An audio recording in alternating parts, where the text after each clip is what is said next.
Hello everyone, today I'm going to be going over the first of the few trigonometry rules that we're going to learn about. And this one is called the sine area rule. And basically, it takes the form of the equation A is equal to half AB sine C.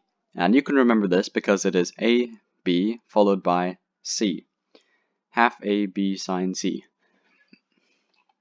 ABC. Easy to remember. Alright, so the way you can figure this out if you are stuck in an exam and you would like to know the intuition for this is, well, what I'm about to do here is I'm going to prove this to you.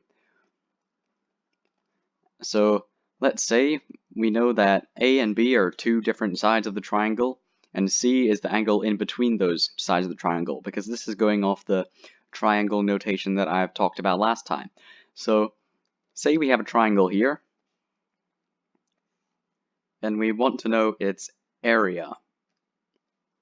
We know this angle, C, we know this side, A, and we know this side, B. And basically, what happens is that we want to find the area of this triangle.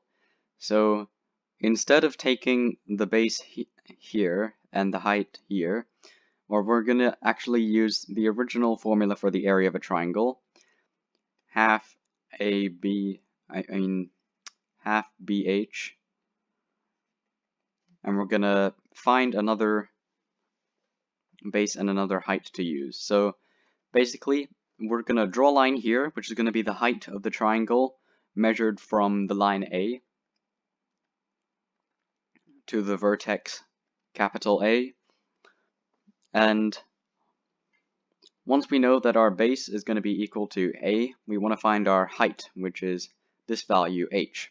Now the thing you might notice is that B is the hypotenuse of and C is an angle within a right-angled triangle that we have just made by splitting our triangle ABC into two. So say we have this right-angled triangle here, and this is some irrelevant amount of A, and this is B, and this is the angle C. We are trying here to find this part here. We know that sine is opposite over hypotenuse, so therefore sine C must be the opposite, h, over the hypotenuse, b, and so h is equal to b sine C, multiplying everything by the length b.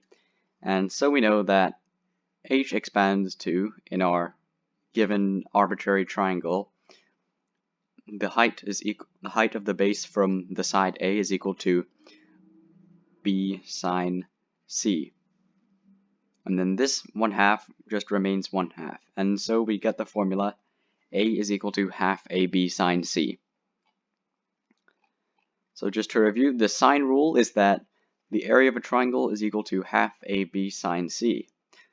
You can use this in questions where the area of a triangle is given. That's normally a dead giveaway that they want you to use this rule, and also for you to calculate the area of a triangle from just two sides and the angle between them. That is the application of this rule. Alright, so thank you for watching.